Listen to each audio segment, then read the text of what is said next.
hari ini ataupun petang ini adalah satu peristiwa ataupun majlis yang dinanti-nanti selama ini oleh bukan saja reporter yang ada di depan kita ini, tetapi juga oleh seluruh rakyat Sabah, yaitu menunggu pengumuman yang akan saya buat sekarang ini. Tuan-tuan dan puan-puan,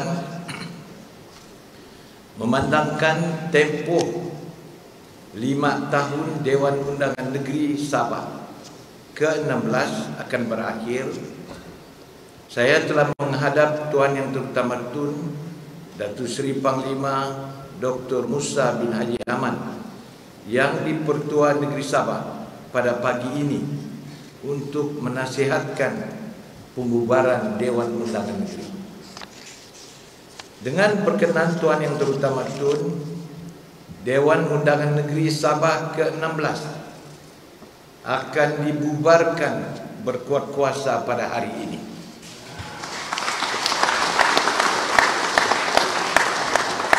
Yaitu hari Isnin 6 Oktober 2025. Ini memberi laluan kepada pilihan raya negeri Sabah yang ke-17 dan memberi kuasa kepada rakyat Sabah menggunakan hak demokrasi mereka untuk menentukan siapa yang akan memimpin mereka. Keputusan ini mencerminkan komitmen kami terhadap demokrasi dan proses perlembagaan. Sepanjang 5 tahun yang lalu, kita telah bekerja dengan gigih, dengan bersungguh-sungguh untuk membawa perubahan dan pertumbuhan ekonomi yang bermakna kepada negeri dan rakyatnya. Melalui Pelan Pembangunan Hara Tuju Sabah Maju Jaya yang holistik dan inklusif, kami telah menetapkan Sabah pada landasan transformasi yang jelas sejak menerajui negeri ini pada bulan September tahun 2020. Berpandukan 3 tonggak utamanya. Pertama, pertanian, sektor industri dan pelancongan. Kedua, modal insan dan kesejahteraan rakyat. Dan ketiga, jaringan infrastruktur dan kelestarian hijau. Pelan Hara Tuju ini telah mencapai kemajuan yang sebenarnya. Kami mengambil langkah berani dan bertanggung jawab untuk menangani isu lama yang diwarisi, terutamanya berkaitan bekalan air dan elektrik serta infrastruktur yang kritikal. Tindakan konkret dan beberapa projek besar sedang dilaksanakan untuk menyelesaikan cabaran yang diwarisi ini, yang telah membebankan rakyat sejak sekian lama. Beberapa inisiatif telah disiapkan, sementara sebahagian yang lain sedang berjalan untuk disiapkan. Dalam tempoh ini, Sabah telah mengukuhkan ekonominya, menarik pelaburan baru untuk mewujudkan lebih banyak peluang pekerjaan, meluaskan bantuan pendidikan dan meningkatkan kesejahteraan sosial semua lapisan masyarakat. Pencapaian ini adalah hasil kepercayaan, sokongan dan visi bersama rakyat untuk Sabah yang lebih baik. Namun, kerja kita belum selesai.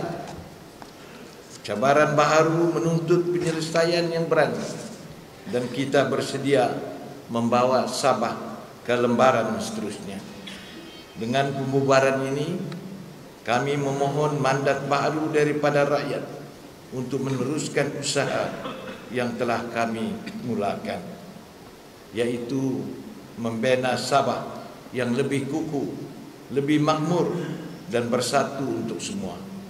Besar harapan saya agar keputusan pilihan raya kelak akan mengukuhkan suara rakyat, menjaga kestabilan dan keselamatan, serta memastikan kemajuan berterusan untuk Sabah yang tercinta. Marilah kita bersama-sama maju ke hadapan dengan penuh keyakinan dan tujuan. Sekian, wassalamualaikum warahmatullahi wabarakatuh. Alhamdulillah, apa yang perlu diumumkan sudah diumumkan. Segala bentuk pertanyaan rakan-rakan di luar sana sudah terjawab. Tunggal Kerajaan Sabah dan Dewan Undangan Sabah yang ada pada hari ini telah rasmi dibubarkan. Bersamalah kita berdoa agar proses demokrasi yang bakal dilaksanakan selepas ini berjalan dengan lancar dan diberkati oleh Allah Subhanahu wa taala.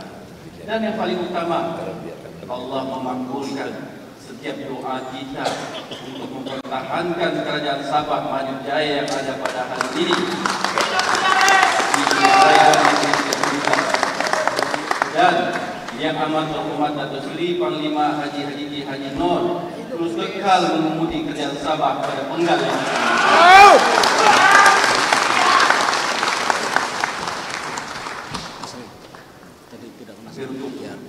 Sebelum kita mengakhiri majlis ini, dijemput yang amat terhormat Datuk Seri dan semua tekan menyebutkan untuk menjamu jamuan yang telah disediakan di meja bawah. Tadi sekejap Pak, tadi saya tidak ada sebut minta maaf kepada yang berhormat Datuk Pita Galin, Timbalan Pengerusi PKR Negeri waktu ya.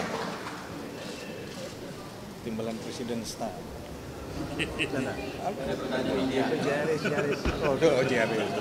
Ya.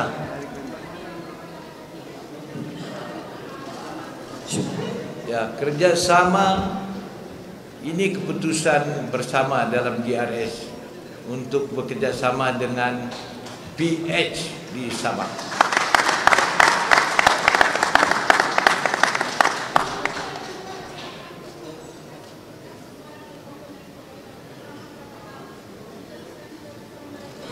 Apa tu? Oh, Apakah dengan SMPP, adakah kerjasama dengan mereka diteruskan dalam PRL? kita telah mengadakan mesyuarat dan staf SAPP telah memilih untuk mereka menggunakan logo mereka sendiri. Jadi keputusan kita dalam kepimpinan Majlis Presiden, mana-mana parti dalam GRS yang menggunakan logo tersendiri akan dengan sendirinya terkeluar daripada gabungan Raya Sabah. Datuk Seri, Datuk maknanya agihan kerusi dalam GRS dan PH mungkin sudah diputuskan dan sebagainya. Bagaimana InsyaAllah. Bagaimana dari Jendera dan Datuk Seri, adakah Jendera GRS akan menyokong juga calon-calon PH dan sebagainya itu? InsyaAllah agihan kursi ini akan dimuktamadkan dalam masa terdekat ini. Dan tentu sekali apabila kita bekerjasama dengan rakan kita PH, PG, GRS akan menyokong sepenuh-penuhnya rakan kita yang akan bertanding. Datuk Seri, bagaimana kalau dengan kerjasama bersama dengan Barisan Nasional? Kita tidak ada sebut Barisan Nasional bekerjasama ini. Jadi tidak timbul lah.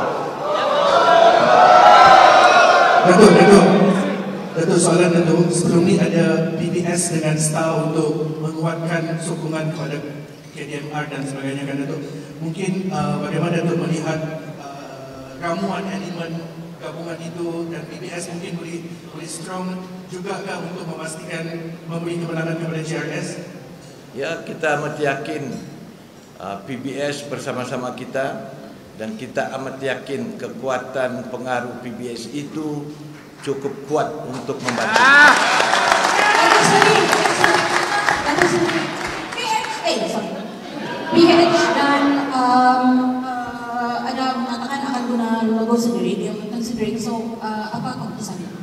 Apa itu? PBS? Enggak, PH. PH. Ini kita serahkan kepada PH.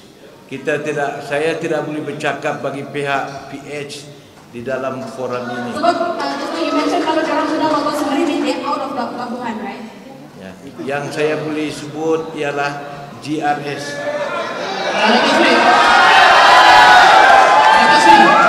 Selepas ini, Dato' Sri, Mana? Dato' Sri, Dato' Sri, selepas ini memang prosedur dia tidak akan ada kerajaan interim. Dato' Sri boleh terangkan sedikit apa yang boleh atau tidak boleh dan prosedur kerajaan interim ini selepas ini. Ya, itu biasalah. Sehingga satu kerajaan baru dilantik ataupun ketua menteri baru, maka ketua menteri yang ada sekarang ini masih berfungsi sebagai caretaker chief minister.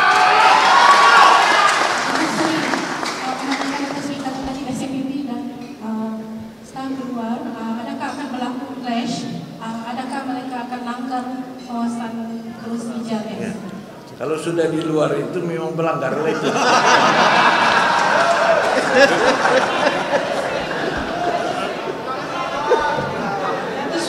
Maksudnya sekarang ini JRS mengambil pendekatan terbuka ataupun bagaimana? Ya.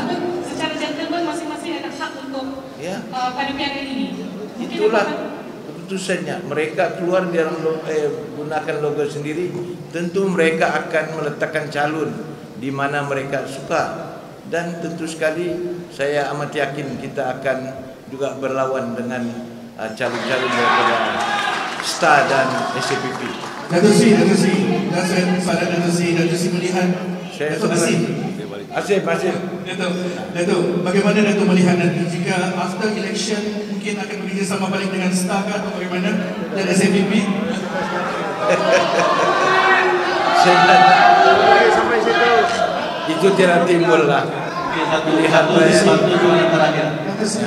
soalan terakhir. Nih, saya punya kawan dia. Sini dulu.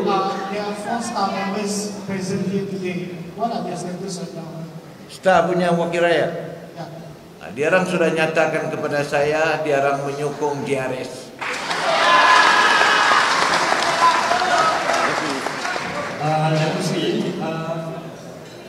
Mana?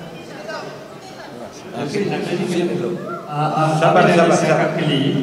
Kenapa hari ini dipilih dan dia akan sesuai untuk bubar parlimen? Dia bubar goal.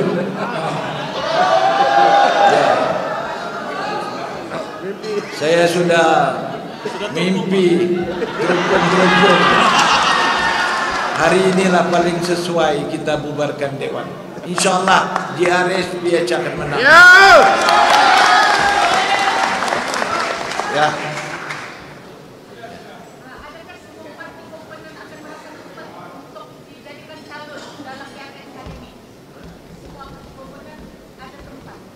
InsyaAllah kita mesti bersama-sama dengan rakan-rakan kita juga mengambil bagian dalam pilihan raya ini.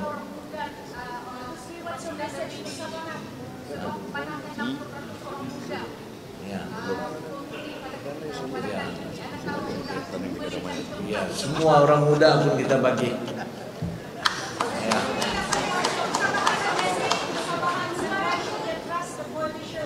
Ya, begini, untuk makluman, sekarang kerajaan negeri adalah kerajaan GRS-PH. Hubungan baik kerajaan negeri dengan kerajaan persekutuan begitu baik, di mana tuntutan kita dalam MA 63 semasa PMX inilah kita mendapat 9 penurunan kuasa diberikan kepada negeri Sabah. Jadi ini menunjukkan bahwa hubungan yang baik itu kita perlu teruskan. Lagipun dalam kerajaan negeri adalah kerajaan GRS-PH. Takkan kerjasama ini kita tidak teruskan. Kita mesti tahu bahwa hubungan negeri dengan persekutuan amat penting sekali untuk masa depan Sabah, untuk kemajuan Sabah. Kenapa kita harus gaduh dengan kerajaan persekutuan, kerajaan kita juga. Di samping kita mementingkan, menuntut hak kita, mempertahankan hak negeri, kita juga harus menjaga kepentingan negara kita. Itu kepercayaan saya. Jangan kita jaga kepentingan negeri, kita robohkan kepentingan negara. Itu tidak betul.